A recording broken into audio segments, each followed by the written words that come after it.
Once again, mga minamahala, tayo pinagpanya na makinig sa banal na salita kay Brother Laura Budoso na walang bawas, walang dagdaga, walang pagkapilipit at walang sariling upaliwanaga. Sa gabing ito at ipong pag-usapan ang patungkol sa once you save, always save forever. At ang kaligtasan ay hindi sa mga gawa. At ipong alamin ito, at magpapauna na ako na wala pa tayong layo na manakitang damdamin o manirang sinuman, kundi ito'y ating pag-aralan. Kung ano ba talaga ang mga nakasulat sa Biblia, kung ano ba ang mga aral ng mga apostol patungkol dito ng mga sinugo ng Diyos. Kaya, once you save, save forever. Titignan natin ito kung ito ba'y naayon sa Biblia. Sa Roma chapter 9, verse 2 and 3. Na mayroon akong malaking kalungkutan at walang tigil na karamdaman sa aking puso. Ito po sinabi ni Apostol Pablo, no? Sa 1, sinasabi ko ang katotohanan na kay Kristo, na hindi ako nagsinungaling, na ako'y sinasaksihan ng aking budhi sa Espiritu Santo, na mayroon akong malaking kalungkutan. Bakit siya mayroong malaking kalungkutan? At walang tigil na karamdaman sa aking puso. Bakit? Sa 3.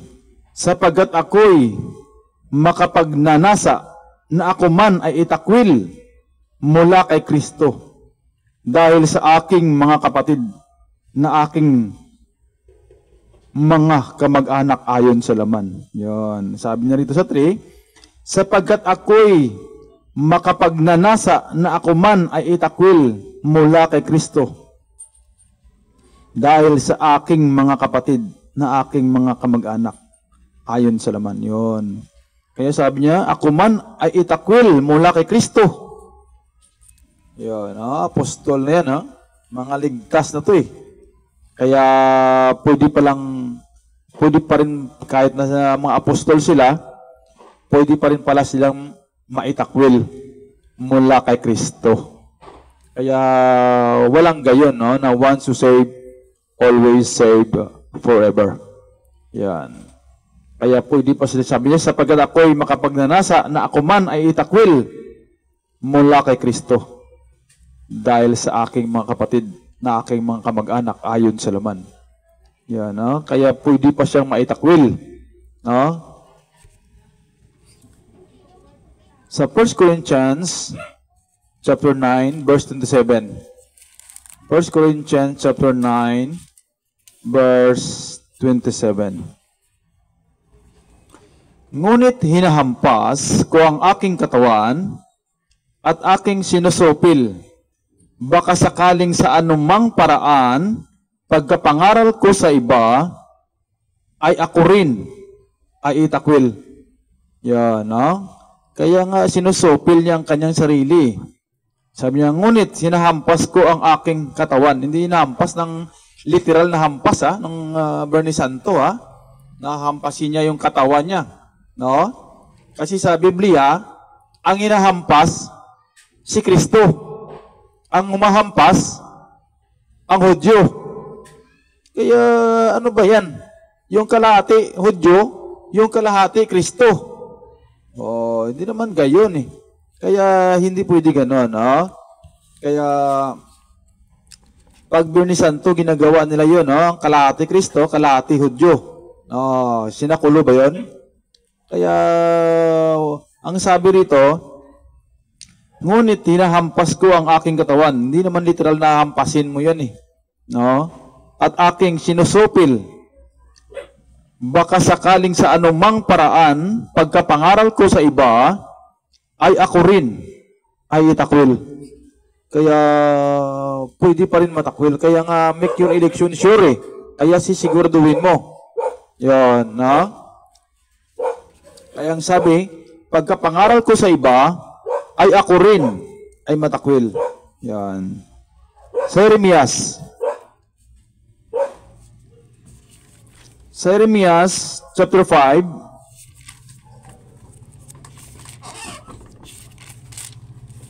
chapter 5, verse 25. Minsan inuulit-ulit natin yung pagbasa, no? Para mas lalong matanim sa puso't isipan natin, no? Ang mga binabasa natin.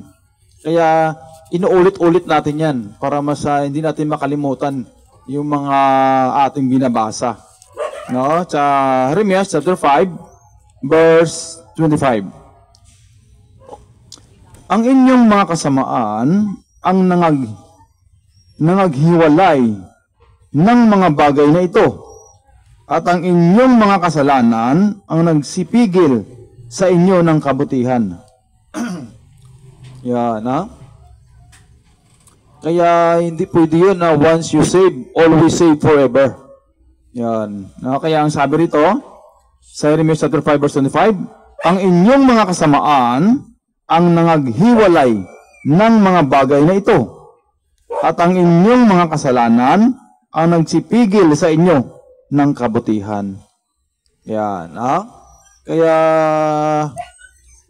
ang kasamaan ang nangaghiwalay, no? At ang kasalanan ang nagsipigil sa inyo ng kabutihan. Kag sa Hebreo chapter 4, kaya hindi pwede kayo, no, na once you save, always save forever. Mamaya mabasahin natin yun yung mga aral nila, no? O kaya sa part 2 na natin basahin yun. Yan. Sa part 2 na kasi medyo na hati-hati ko na ito eh. Hanggang part 3 ito kasi mahaba eh. Sa Hebreo chapter 4, verse 4 to 6. Sapagkat sa isang dako ay sinasabi niya ang ganito tungkol sa ikapitong araw. At nagpahinga ng ikapitong araw ang Diyos sa lahat ng kanyang mga gawa. 5. At sa dakong ito ay muling sinabi, sila'y hindi magsisipasok sa aking kapahingahan. Bakit kaya, no? At sa dakong ito ay muling sinabi, sila'y hindi magsisipasok sa aking kapahingahan. 6. Kaya't yamang may natitira pang ibang dapat magsipasok doon, at ang mga pinangaralan ng una ng mabubuting balita ay hindi nangapasok dahil sa pagsuhay. Yan. Kung masuwayin ka, hindi ka talaga makapasok, no? Makapasok sa kapahingahan ng Panginoon. Yan. Kaya ang sabi, ulitin ko sa 6, kaya't yamang may natitira pang ibang dapat magsipasok doon, at ang mga pinangaralan ng una ng mabubuting balita ay hindi nangapasok dahil sa pagsuway. Kaya kung masuwayin ka na, no? Hindi ka talaga masave. Hindi ka masave forever. Kaya sabi rito, at ang mga pinangaralan ng una ng mabubuting balita ay hindi nangapasok dahil sa pagsuhay. Yan. Kaya hindi gayon, no? Hindi ka talaga mailigtas, no? Hindi pwedeng once you save, always save forever. Sa Isaiah chapter 59, Isaiah chapter 59,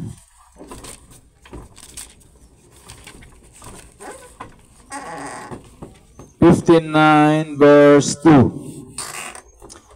Kundi pinapaghiwalay ng inyong mga kasamaan, kayo at ang inyong Diyos, at ang inyong mga kasalanan ay siyang nagpakubli ng kanyang mukha sa inyo, upang siya'y huwag makinig.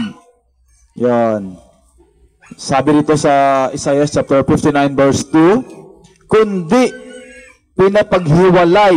Yan, no? Mahiwalay ka talaga. No, mahiwalay ka talaga, no, sa Panginoon.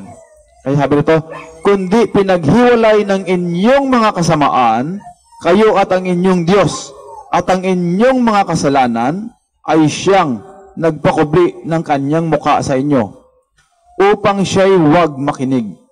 Yan. Kaya mahiwalay ka talaga eh. Kaya kundi pinaghiwalay ng inyong mga kasamaan, kayo at ang inyong Diyos. Yan. Hindi yung kahit na masama na yung tao eh, save pa rin. No? pinapangakuan pa rin na save pa rin yun. Hindi na mawala yun.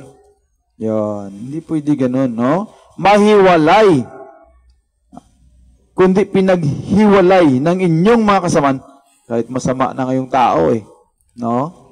Kaya pinapangakuan pa rin na hindi pa rin mahiwalay. Yun. Pero ang ating mga binabasa rito, itakwil. Matakwil ka, mahiwalay ka. Yun, no? Kanina pa tayo mabasa, no? Itakwil, mahiwalay. Kahit na mga ligtas na nga sila eh. No? Ayun. Sa Ezekiel. Ginawa ko tong part 3 kasi medyo mahaba ito eh. Sa Ezekiel chapter 28. 28 verse 20. Ezekiel 28 verse 12 to 19. 28:12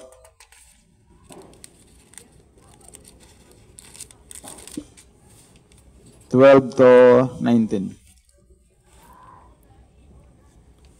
Anak ng tao, panaguyan mo ang hari sa Tiro at sabihin mo sa kanya, ganito ang sabi ng Panginoong Diyos, iyong tinatatakan ang kabuuan na puno ng karunungan at sakdal sa kagandahan. Ikaw ay nasa idin na halamanan ng Diyos.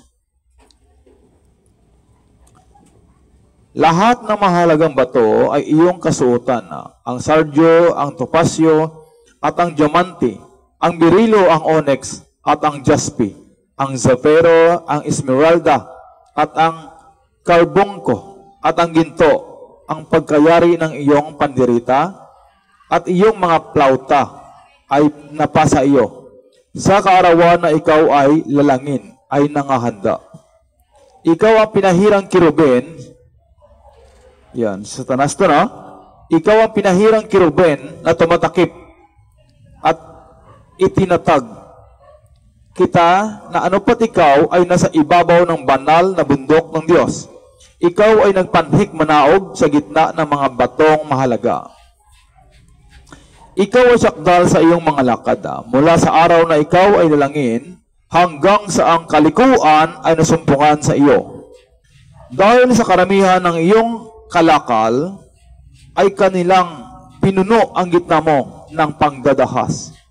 At ikaw ay nagkasala, kaya't inihagis kitang parang dumi mula sa bundok ng Diyos. At ipinahamak kita o tumatakip na kirubin mula sa gitna ng mga batong mahalaga.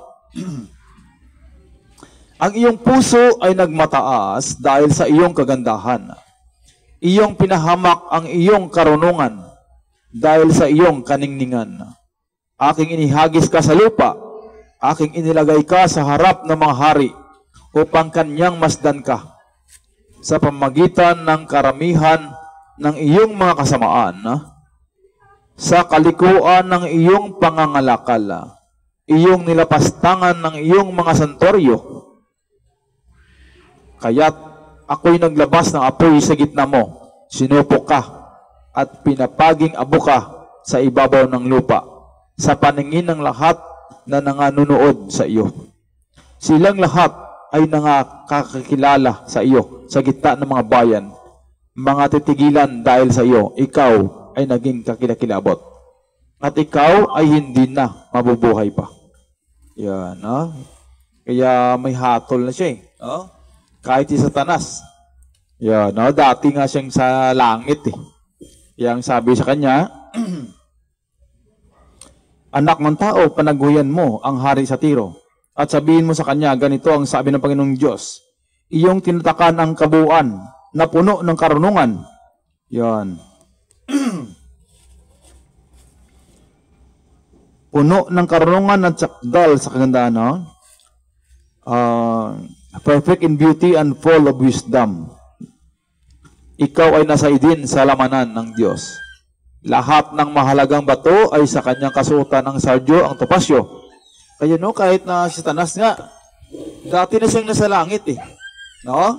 Inihagis pa siya sa lupa. Yan, no? Kaya hindi pwedeng save once you save, always save forever, no? Kahit yung mga rason nyo mamaya, no? Sa part 2, no? Hindi pwedeng ganun eh. No? May gagawin ka talaga. Hindi talaga pwedeng wala kang gagawin. Yan. Sa Luke chapter 22, verse 31 and 32.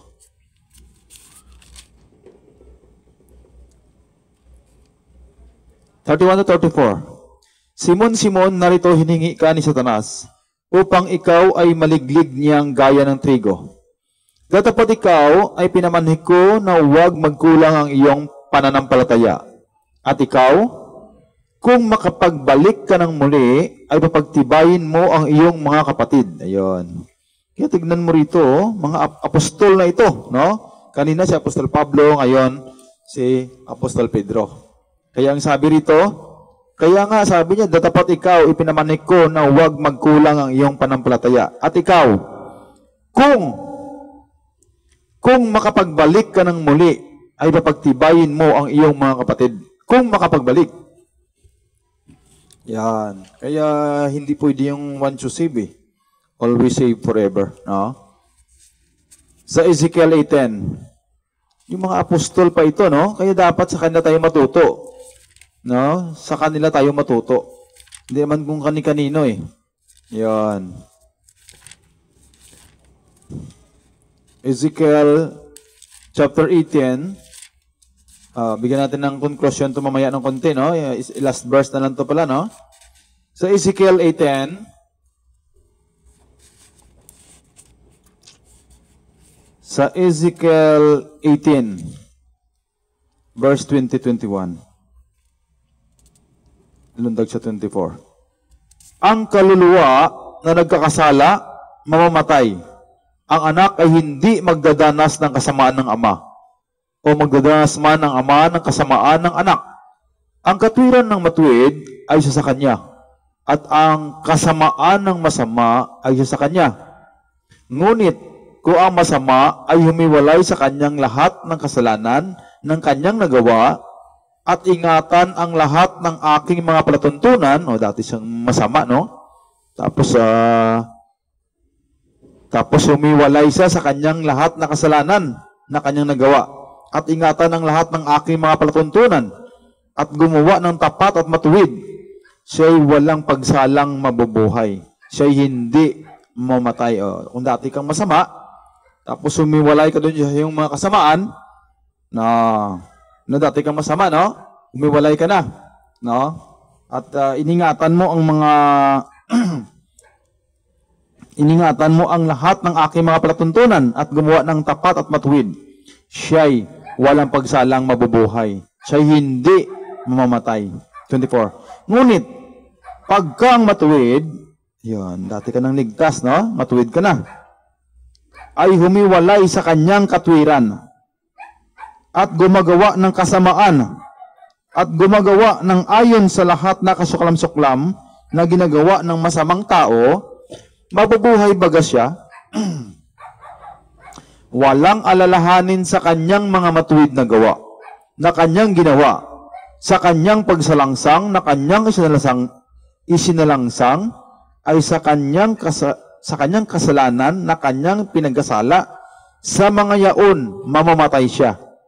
Yan, sabi rito, ngunit pagka ang matuwid ay humiwalay sa kanyang katwiran. Yan, humiwalay ka, no? Sa iyong katwiran. Ngunit pagka ang matuwid ay humiwalay sa kanyang katwiran at gumagawa ng kasamaan at gumagawa ng ayon sa lahat na kasuklam-suklam na ginagawa ng masamang tao. Yan, kasi kahit dating matuwid ka, tapos naging makasalanan ka na, no? Naging masamang tao, no? Mabubuhay baga siya? Walang alalahanin sa kanyang mga matuwid na gawa na kanyang ginawa, sa kanyang pagsalangsang na kanyang isinalangsang ay sa kanyang kasalanan na kanyang ipinagkasala, sa mga yaon mamamatay siya. Yan, no? Kahit dati ka pang matuwid at ligtas ka na.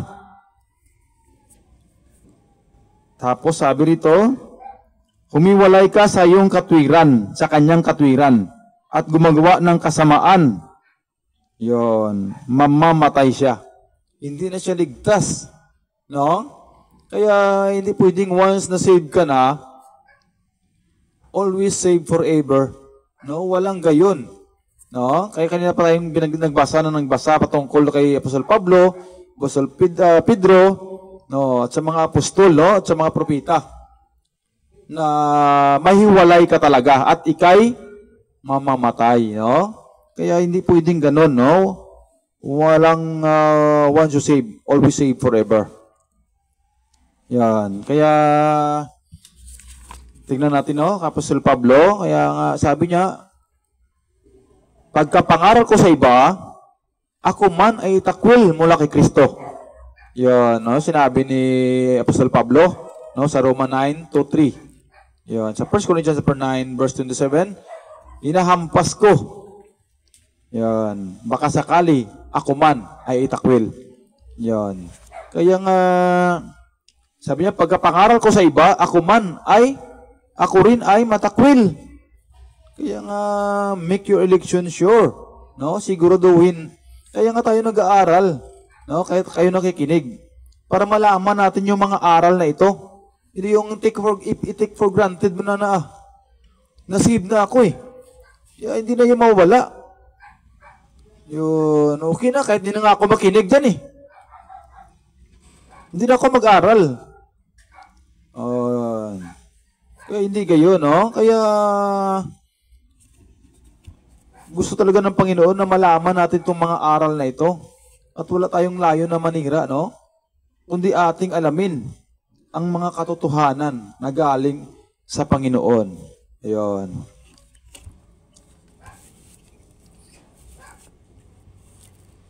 Kaya ang sabi sa Jeremiah 5:25, ang kasamaan ang nangaghiwalay, no?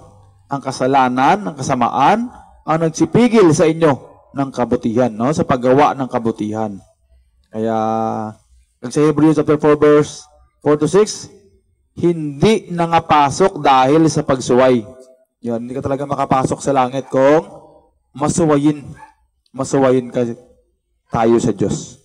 Kaya ingatan natin ang ating mga sarili, no? Kaya ang sabi rin sa Isaiah 59 verse 2, pinapaghiwalay ng inyong kasamaan, no? Kasalanan, kayo at ang inyong Diyos. Yon. Mahiwalay ka talaga. No? Hindi pwedeng once you save, always save forever. Walang gayon, no? Kaya kahit na si Apostol Pedro, hinihingi ka ni Satanas para ligliging katulad sa trigo. Kung ikay makabalik, yon, kung makapagbalik. Yan. Tignan mo yung mga apostol pa yan. Sa Ezekiel, pagkang matuwid ay humiwalay at gumawa ng kasamaan, walang alalahanin sa kanyang mga matuwid na gawa, mamamatay siya. Yan. Kaya dapat malaman natin ito. Para hindi tayo mag-take for granted na kahit sabihin mo hindi na sa gawa, sa panampalataya na lang lamang. Kahit di na nga ako makinig dyan. Dahil ligtas na ako. Ayun. Walang gayon, no? Walang gayon. Kaya, ang conclusion natin, ito na. Sa 2 Peter,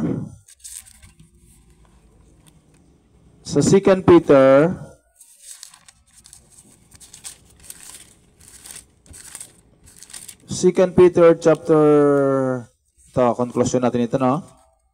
2 Peter chapter 3, verse 9-14.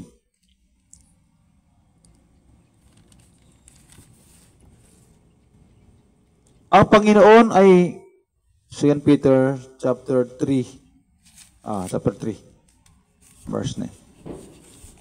Hindi mapagpaliban ang Panginoon tungkol sa kanyang pangako, na gaya ng pagpalibang ipinalalagay ng iba, kundi mapagpahinuhod sa inyo na hindi niya ibig ang sinuman ay mapahamak,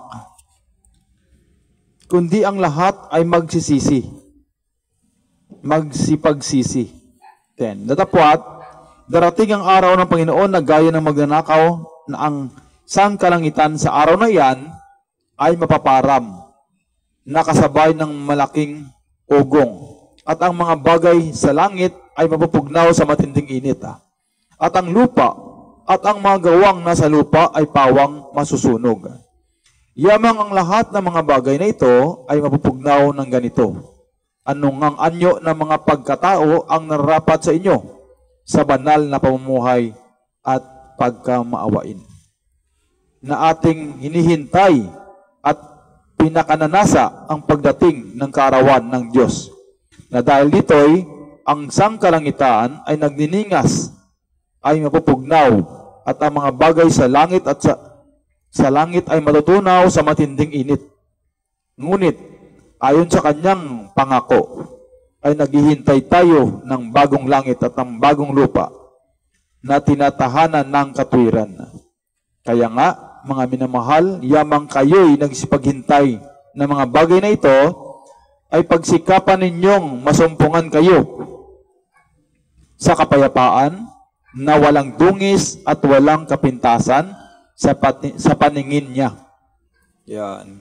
No? Kaya nga, ang sabi rito, kaya nga mga minamahal, yamang kayo'y nagsipaghintay ng mga bagay na ito, ay pagsikapan ninyong. Yun, no? Dapat pagsikapan natin yun. Yun, hindi yung wala ka nang gagawin. Yun.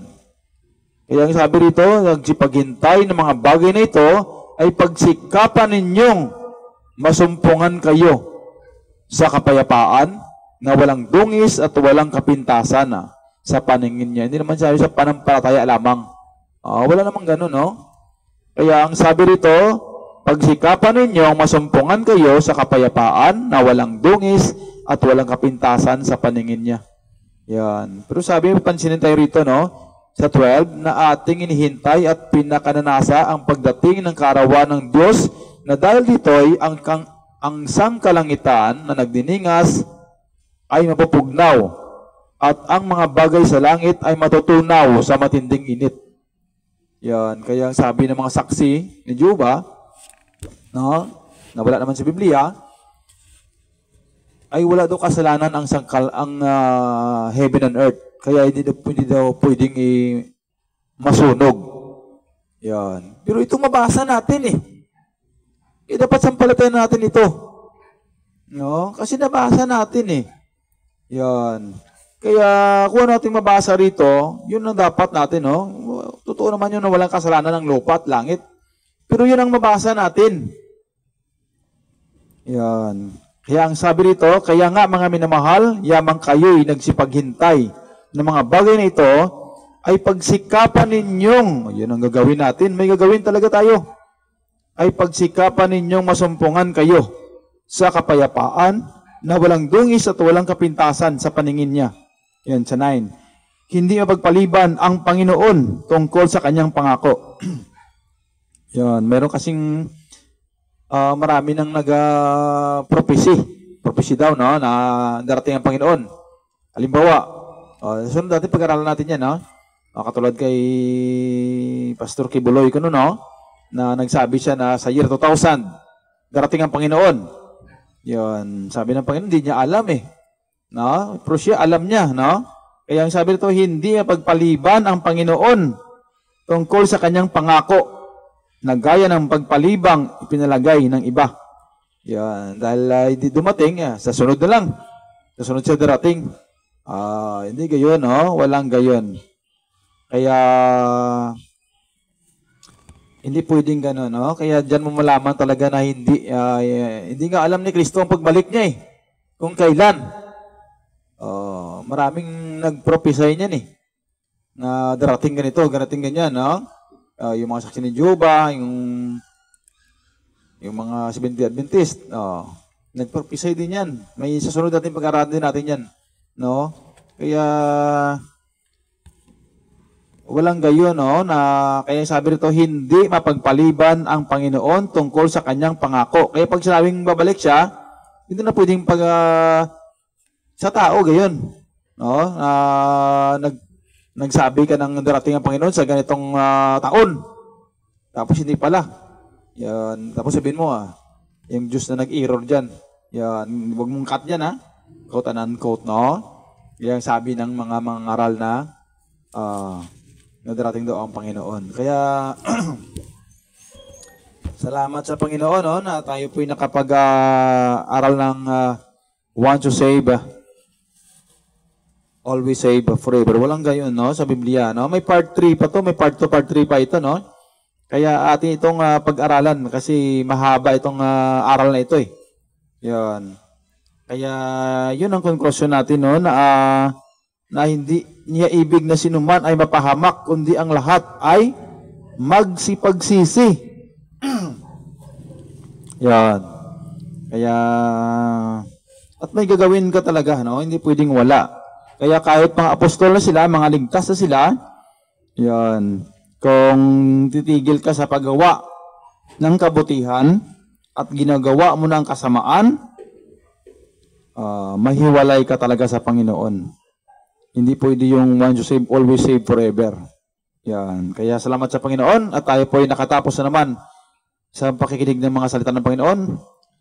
At Very Church of Jesus Christ, the Lord Savior, nagsabi, God bless everyone. God bless Palapensa. Always smile and always remember, Jesus loves us.